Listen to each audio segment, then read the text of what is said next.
Here we got a nice 53 Buick in classic two-tone colors. It's got the chrome reverse wheels on it. Looks like it's got the little bullet hubcap, whatever you want to call that. And it goes good with the bullet styling bumper guards in the front. It's a rainy day today here in Florida. It's got the louvers on the hood. Good for heat dissipation.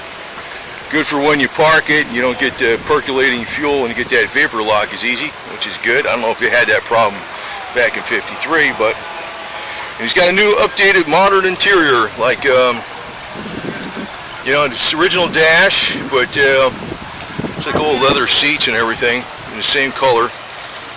Real nice. Console's done very nice. Got the smaller steering wheel.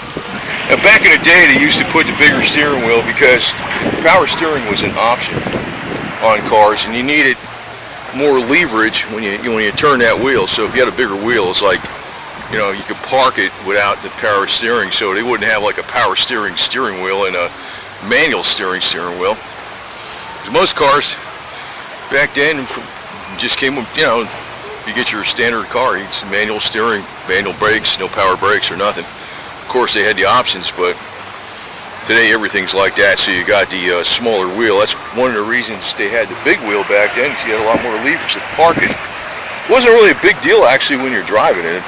Never noticed it, manual steering. It's when you're parallel parking.